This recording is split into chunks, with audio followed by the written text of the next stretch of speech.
కేవలం సర్టిఫికెట్ మాత్రమే కాదు, రియల్ టైమ్ AI నాలెడ్జ్ తో మీ IT డ్రీమ్స్ నెరవేర్చుకునే golden chance Vcube software solutions. హమాస్ని మొత్తం డిసామ్ చేయాలి అంటే వాళ్ళ ఆయుధాలు మొత్తం తీసుకొని దాన్ని డెస్ట్రాయ్ చేయాల్సి వస్తుంది. లేకుంటే ఆ ఆయుధాలు ఇజ్రాయెల్కి అప్పగించాలి, లేకుంటే అక్కడ రాబోయే కొత్త పోలీస్ ఫోర్స్ ఒకటి, దాన్ని మల్టీనేషనల్ ఫోర్స్ అంటారు. ఇప్పుడు మనం UN వైపు నుంచి చూస్తుంటాం, చాలా మటుకు కాన్ఫ్లిక్ట్ రీజన్స్లో సుడాన్ కానీ అట్లాంటి కాన్ఫ్లిక్ట్ ఏరియాస్లో సోమాలియా లాంటి ప్లేస్లో మల్టీనేషనల్ ఫోర్స్ని పంపిస్తారు. మన వాళ్ళు కూడా పోతారు, ఇండియా కూడా పోతారు, ఇండియన్ ఆర్మీ నుంచి డెప్యూట్ చేస్తారు కొంతమంది. అట్లానే ఒక ఫోర్స్ క్రియేట్ చేస్తున్నారు ఇప్పుడు గాజా కోసం. దాంట్లో చాలామంది 15 కంట్రీస్ రెడీగా ఉన్నారు. జార్డన్ ఒక కొత్త పాలెస్టీనియన్ ఫోర్స్ని ట్రైన్ చేయడానికి రెడీగా ఉన్నారు. అంటే అక్కడ మీరు అడ్మినిస్ట్రేషన్ నడిపించాలంటే ఒకటి మీకు పొలిటికల్ అడ్మినిస్ట్రేషన్ ఒకటి కావాల్సి ఉంది, బ్యూరోక్రసీ కావాల్సి వస్తుంది. ఒక ప్రెసిడెంట్, ప్రైమ్ మినిస్టర్, అదే వాళ్ళు వచ్చే ముందు ఒక బ్యూరోక్రసీ ఉండాలి అక్కడ. ఓకే, లైక్ చీఫ్ సెక్రటరీ మన దగ్గర ఉన్నట్లు స్టేట్ అడ్మినిస్ట్రేట్ చేస్తున్నారు, అట్లా ఎవరైనా ఉండాలి. దాంతోపాటు లా అండ్ ఆర్డర్ ఉండాలి, సివిల్ అడ్మినిస్ట్రేషన్ ఉండాలి, హెల్త్ కేర్ ఉండాలి, ఎడ్యుకేషన్ ఉండాలి, ఇదన్నీ ఉండాలన్నమాట. కానీ ఇదన్నీ చేయడానికి డబ్బులు కావాలి. యుఎస్ ఏమంటున్నారు, ఇప్పుడు మేము డబ్బులు ఈ ఈ సోకాల్డ్ బోర్డ్ ఆఫ్ పీస్ ఉన్నారు చూడండి, వీళ్ళందరూ కలిసి దాంట్లో పెట్టుబడి పెడతారు, డబ్బులు పెడతారు. Not an investment but a good donation అన్నమాట. దాంతో వీళ్ళు ఈ ఫస్ట్ డిసామ్ చేయాల్సింది హమాస్ని. ద ప్రాబ్లం ఎక్కడ వస్తుందంటే, హమాస్ని మీరు డిసామ్ చేయడానికి ట్రై చేస్తే హమాస్లో ఒక 10-20% మంది అగ్రీ చేయరు. వాళ్ళకి తెలుసు ద డే వాళ్ళు ఆయుధాలు కింద పడేస్తారో ఆ రోజు నుంచి వాళ్ళు ఇజ్రాయెల్ టార్గెట్లో ఉంటారు. ఇజ్రాయెల్ అంటారు 100 మంది ఉంటే 100 మందిలో 20-30 మంది టెర్రరిస్టులు, వీరు మా ప్రజల్ని చంపారు, వీళ్ళని ప్రశ్నే లేదు, ప్రసక్తే లేదు, వీళ్ళని మేము ఫినిష్ చేసేస్తాం, ఇప్పుడు ఆయుధాలు లేకుండా మాకు ఇంకా ఈజీగా అయిపోతుంది.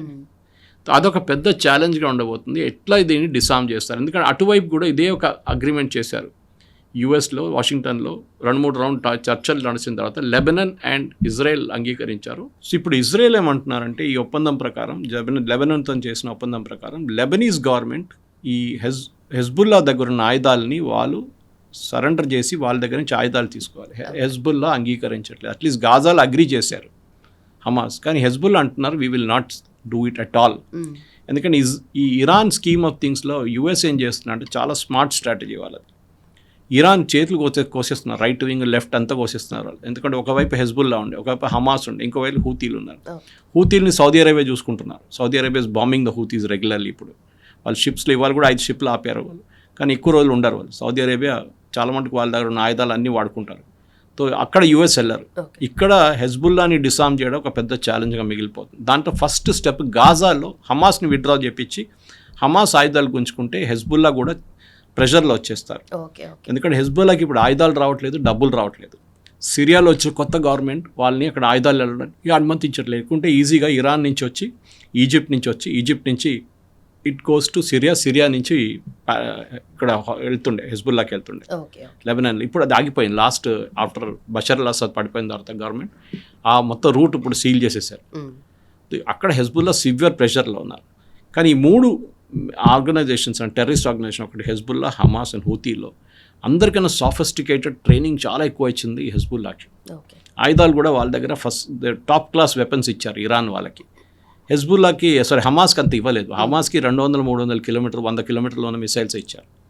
వెరస్ హెజ్బుల్లా దగ్గర ఆల్మోస్ట్ 1500 కిలోమీటర్స్ దాకా ఉన్న మిసైల్స్ వాళ్ళ దగ్గర ఉంది. అది వాడుకున్నారు కూడా ఇజ్రాయెల్ వ్యతిరేకంగా వాళ్ళు చాలాసార్లు. సో ఇప్పుడు ఏం జరుగుతుందంటే, వీళ్ళని 3 సైడ్ నుంచి ఇరాన్ని కంప్లీట్ కట్ ఆఫ్ చేయడానికి అమెరికా చేస్తున్న ఒక ప్లాన్ ఇది. అంటే వీళ్ళు సపోర్ట్ చేస్తున్న ఈ ప్రాక్సీస్ అంటారు వీళ్ళని, హమాస్ కానీ హూతీలు కానీ హెజ్బుల్లా అని, ఒక్కరి తర్వాత ఒకరిని వాళ్ళు సరెండర్ చేపించి వాళ్ళ దగ్గర నుంచి ఆయుధాలన్నీ తీసుకుంటే దెన్ ఇరాన్కి ఏం ఉండదు, ఏం మిగలదు, బయట ఇరానియన్ ఇన్ఫ్లుయెన్స్ ఉండదు. ఇప్పుడు నేను చెప్పాను చూడండి, ఇప్పుడు UAE లాంటి దేశాలు దే ఆర్ గోయింగ్ టు సోమాలీల్యాండ్, అక్కడ ఒక ఎయిర్ స్ట్రిప్ కన్స్ట్రక్ట్ చేశారు, డీప్ వాటర్ పోర్ట్ కన్స్ట్రక్ట్ చేశారు. ఎందుకు? ఇటువైపు యమన్ ఉంది, సౌదీ అరేబియా ఉంది, నడిమిట్లో రెడ్ సీ ఉంది. ఓకే, ద బాబల్ మందర్, అక్కడ ఇటువైపు వీళ్ళు కూర్చున్నారు. ఇప్పుడు ఎవరు? ఇజ్రాయలీస్ అండ్ UAE వచ్చి సోమాలీల్యాండ్లో కూర్చున్నారు. సోమాలీల్యాండ్ అంటే ఇట్స్ డెమోక్రటిక్ కంట్రీ. సోమాలియా నుంచి బయటకు వచ్చిన 27 సంవత్సరాల ముందు అక్కడ డెమోక్రసీ ఉంది, జ్యుడిషియరీ ఉంది, చాలా బాగుంది. కానీ ఇట్స్ ఇస్లామిక్ రిపబ్లిక్. కానీ వాళ్ళు ఇజ్రాయెల్తో ఒప్పందం చేసుకుని, Israel is the first country to recognise Somaliland. So వాళ్ళ ప్రెసిడెంట్ కూడా మొన్న జెరూసలంకి వెళ్ళారు, టెల్ అవీవ్కి వెళ్ళారు. సో వాళ్ళు అక్కడ రిలేషన్షిప్ డెవలప్ చేసుకున్నారు. సో ఇజ్రాయెల్ ఇప్పుడు వచ్చి కూర్చున్నారు అక్కడ. ఇజ్రాయెల్కి చాలా స్ట్రాటజిక్ మూవ్ అది, ఎందుకంటే అక్కడ నుంచి వాళ్ళకి ఇరాన్ మీద దాడి చేయడము, అక్కడ అంటే చాలా దగ్గర 200 కిలోమీటర్లు కానీ ఇరాన్ వచ్చేస్తుంది. మాది టెల్ అవీవ్ నుంచి రావాలంటే వాళ్ళకి ఆల్మోస్ట్ 1500 కిలోమీటర్స్ పడుతుంది. Okay. So that's long distance, అది రైట్. రీఫ్యూయలింగ్ చేయాల్సి వస్తుంది, అన్నీ చేయాల్సి వస్తుంది. సో ఇది ఈజీ ఉంటుంది. సో వాళ్ళకి పెద్ద రన్వే డెవలప్ చేశారు యూఏఈ ఇక్కడ సోమాలీల్యాండ్లో. సో ఈ గాజా మీద అంటే హమాస్ మీద ప్రెషర్ పెట్టడానికి యూఎస్ ఇప్పుడు అన్ని చోట్ల నుంచి ప్రెషర్ పెడుతున్నారు.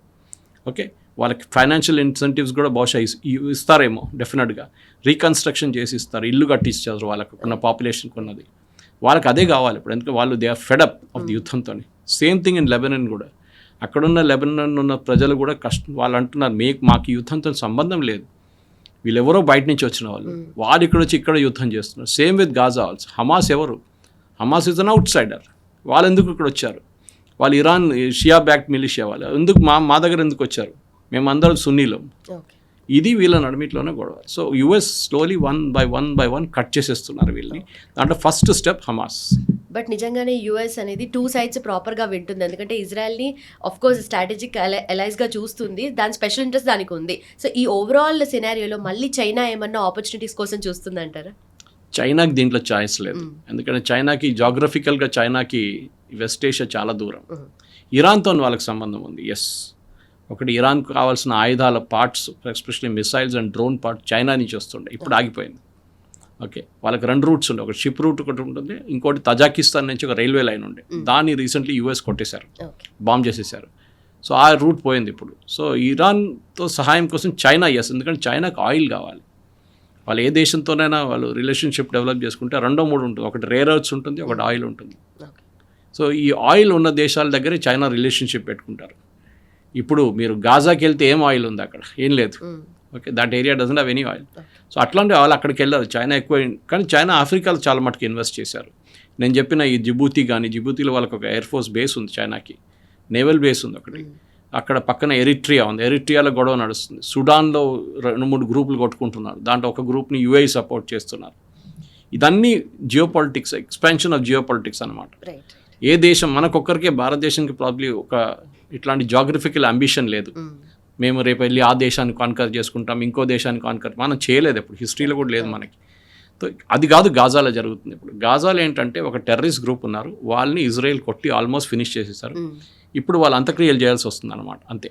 That has be done by taking over their arms. వాళ్ళ ఆర్మ్స్ని తీసుకొని అక్కడ కంప్లీట్గా వాళ్ళని డీమిలిటరైజ్ చేసి అక్కడ ఒక కొత్త గాజాని కట్టడానికి ఇప్పుడు ఇజ్రాయెల్ ప్లాన్ ఉంటుంది, దాన్ని యుఎస్ అంగీకరిస్తారు కూడా.